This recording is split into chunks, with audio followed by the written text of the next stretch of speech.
Articles को समझते हैं। ए एंड द को आर्टिकल्स कहते हैं, जिसका यूज़ नाउन के पहले करते हैं। ये एडजेक्टिव्स है, जिसे इंग्लिश ग्रामर में डिटरमाइनर भी कहा जाता है।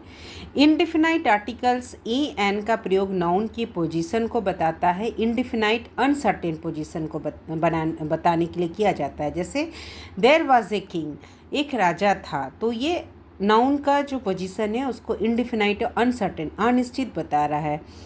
डेफिनाइट आर्टिकल्स क्या है? इसका नाउन के पोजीशन को डेफिनाइट करता है, सर्टेन करता है, निश्चित बनाने के लिए किया जाता है। जैसे the house in which I lives is new, the house in which I live is new, घर जिसमें मैं रहता हूँ नया है। तो ये नाउन की पोजीशन को डेफिनाइट कर रहा है। ए एन का मतलब क्या होता है? ए एन का मतलब होता है एक, सब, प्रति, प्रत्येक के हिसाब से, कोई और, पर होता है। द का कोई शाब्दिक अर्थ नहीं होता है, इसका फंक्शनल मीनिंग होता है। अब जब हम द का यूज़ कर रहे हैं तो जब कॉन्सोनेंट स्टार्टिंग नाउन है तो द का प्रयोग होगा, तो उसे हम द पढ़ा जाता है।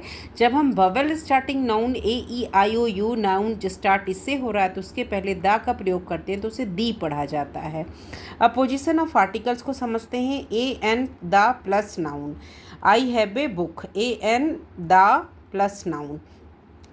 दूसरा रूल है a an the plus adjective plus noun, she is an intelligent girl. तीसरा रूल है a an the plus adverb plus adjective plus noun, she is a very intelligent girl, very adverb, intelligent adjective and girl noun. The का प्रयोग वही का मतलब भी निकलता है, ये नाउन को दबाव देने के लिए भी करते हैं, जैसे कि this is the very girl.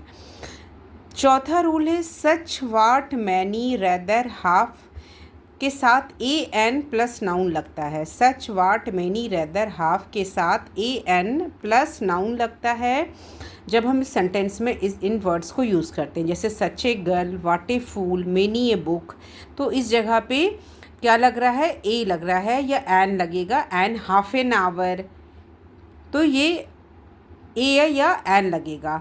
अब मेनी के बाद अगर हम प्लूरल नाउन को यूज़ करते हैं तो इस जगह आर्टिकल्स ए एन का प्रयोग नहीं होता है। रैदर को यूज़ करते तो रैदर का मीनिंग निकलता है, वस्तुता के अर्थ में होता है। तो ये articles indefinite and definite article, position of articles के 4 रूल्स हुए।